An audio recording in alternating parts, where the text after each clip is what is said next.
Mm-hmm. Well, in light of what's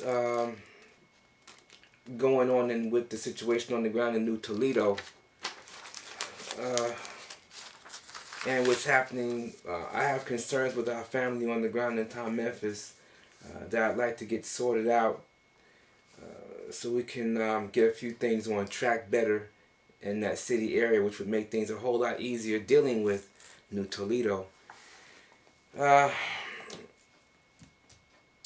There are definitely going to be some changes as a consequence of the new operations in New Toledo.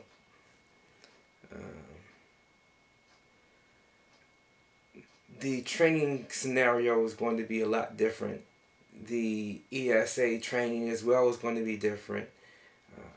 However, because of certain circumstances, we will have a better means of being responsive unto the concerns of our folks on the ground over a wider area.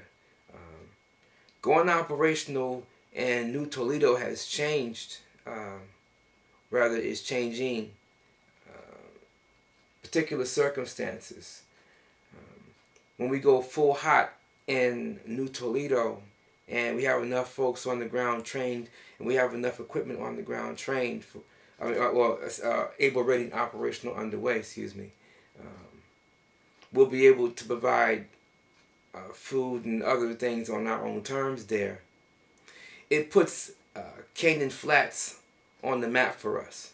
It puts Dendera on the map for us because they're both within reasonable travel time to get to those areas. So that's a fancy way of saying we can amalgamate folks and commence operations in Canaan Flats as well as Dendera, and we can cover a wide swath as a result of that and potentially put other areas within our grasp so that we can begin to amalgamate nationals in areas that would previously have been considered very, very difficult to do because of economic purposes.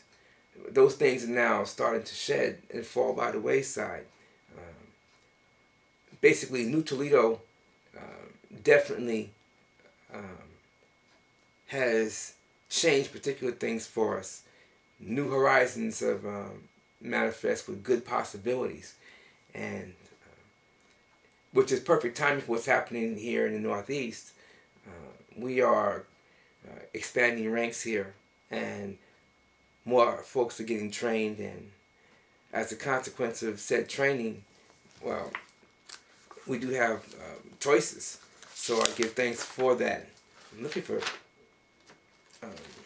the details because I have a report that came in from one of the temporary agents that happens to be interacting with folks from another area where we have a temporary agent on the ground. There could be some coordination between the two on a wide variety of things, which would be very helpful for them and all of us in the long run. So I'm very happy to see that we've been putting in some serious work, and now with the tree having been pruned, it's now gearing up to bear more fruit.